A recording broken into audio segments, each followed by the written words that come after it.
Por mi parte, por parte de Nordea, yo voy a comenzar esta presentación hablando de Estados Unidos. Y mi presentación o mi slide se titula en este caso Extreme Macro, Extreme Fed Support. Y digo esto porque bueno, pues lo que hemos visto en esta crisis, y es algo que también ya hemos mencionado, es que prácticamente todas las ayudas y el soporte que han dado los bancos centrales y los gobiernos han sido algo sin precedentes y han hecho que esta crisis sea muy distinta a las vividas en el pasado, ¿no? Yo no voy a hablar exactamente de qué ha pasado durante todo este año, sino que me voy a centrar más en qué está pasando en el momento actual, ¿no? En esta diapositiva podemos ver por un lado en la parte superior los datos de Estados Unidos en cuanto al ISM, en la línea blanca, y lo que podemos ver es que está en cifras actuales en torno a 70, ¿no? Algo muy positivo y que indica evidentemente pues, que estamos en una fase de crecimiento económico. Es verdad que este índice pues, sufrió bastante, en marzo de este año, abril, pues hubo una caída bastante fuerte, pero la recuperación también ha sido muy rápida, ¿no? Esto también lo podemos traducir a lo que sería la tasa de desempleo. En Estados Unidos se ha llegado a una tasa de desempleo histórica, un 15%, y ya actualmente se está en una tasa de desempleo del 7%. Por lo tanto, ya habiendo recuperado gran parte de esa pérdida de desempleo que hubo.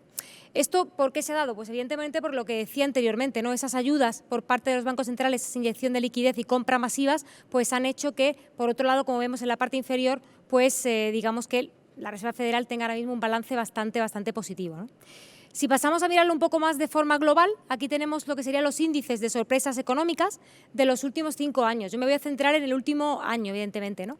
Lo que vemos es que empezamos con unas sorpresas económicas bastante negativas, marcadas aquí en rojo, pero lo que podemos ver es que eso ha cambiado. Ya llevamos muchos meses donde las sorpresas económicas son positivas, ¿no? Estamos superando las expectativas. Y esto no es solo en Estados Unidos, sino que podemos ver que es tanto en la eurozona como en China también, ¿no? Lo que podemos ver es que lo que se descontaba en el primer y segundo trimestre, algo como más dramático para la economía, no se ha materializado en ninguna de las economías, por lo tanto, hasta aquí una reflexión bastante positiva o bastante, positiva de cara al comienzo del año 2021, ¿no? Pero sí que vemos complicación, evidentemente, ¿no? Y donde vemos complicación es en la renta fija. En renta fija vemos complicación porque todas las medidas tomadas por los bancos centrales y por los gobiernos han hecho también pues, que se deprima la rentabilidad, ¿no? Evidentemente han hecho que haya un reto muy importante para la renta fija, y si nos fijamos en concreto en la deuda gubernamental de alta calidad en Europa, pues toda está en rentabilidades inferiores o negativas para cualquier tramo de la curva, ¿no? Para cualquier vencimiento, ¿no? Esto lo que hace es que actualmente, pues para la generación de yield ya no podemos contar con el viento de cola de los tipos, sino que tenemos que mirar pues cuál sería la compresión de los spreads y también contar con un carry, cosa que por ahí pues vemos también algo de dificultad.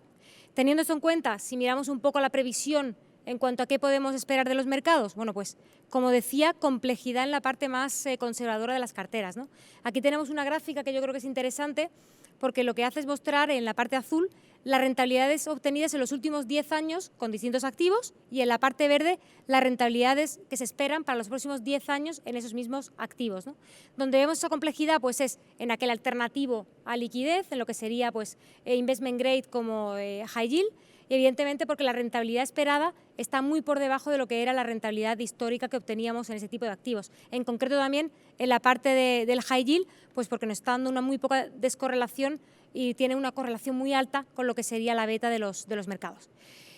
Por otro lado también donde vemos un mayor escenario positivo es en la parte de renta variable, principalmente evidentemente en renta variable global y renta variable emergente, porque es donde vemos que la rentabilidad pues, es más positiva de cara a un largo plazo. Esto no significa que no encontremos soluciones en la parte más conservadora, pero sí que evidentemente tenemos que pensar que hay que llevar a cabo una selección muy selectiva, que hay que tener una gestión de la renta fija, sobre todo, muy flexible y, sobre todo, también con un equilibrio de riesgos que sea muy estricto. ¿Por qué? Porque no tenemos que o no nos permitamos asumir riesgos que sean necesarios, sobre todo en esa parte de la cartera que, sobre todo, es la más conservadora y lo que tiene que es amortiguarme las caídas que veamos en la parte más, cíclica de la cartera. Con esto termino mi presentación, incluso me quedan unos segundos para contarte algo más. Pues muchísimas gracias. Es que fíjate, no en 5 minutos, en 4 minutos 20 da tiempo a contar la visión No, muchísimas gracias. Pues ahora nos falta conocer esas 3 ideas de inversión que traes desde Nordea Asset Management. Bueno, pues por nuestra parte, bueno, yo ya he contado un poco cómo vemos el mercado. En la parte más conservadora es donde vemos más dificultades, Contamos, por un lado, con una solución bastante interesante, que es el Conservative Fixed Income, que es una solución dentro de la renta fija con una volatilidad muy baja. Lo que hace es buscar una alternativa para aquel que esté buscando una alternativa a poner el dinero a trabajar, a una primera inversión, y quiera no correr un riesgo elevado y tener una cartera muy diversificada. En ese mismo escenario también contamos con una solución que es el Low Duration European Cover, cédula hipotecaria europea, que sería también una alternativa al cliente o a la parte más conservadora de la cartera.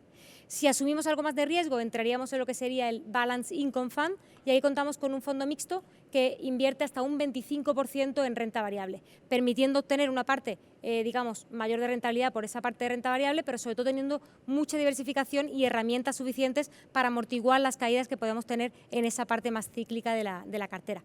Y por último, en la parte de aquellos inversores o aquella parte de la cartera que se permita obtener o invertir en algo más de riesgo, pues contamos con nuestras soluciones STARS. Dentro de las soluciones STARS encuentran nuestros fondos que incluyen el análisis de criterios ASG, y encontramos nuestro fondo Global STARS, que invierte de una forma global, como decía, teniendo en cuenta tanto los criterios medioambientales, sociales como de gobernanza.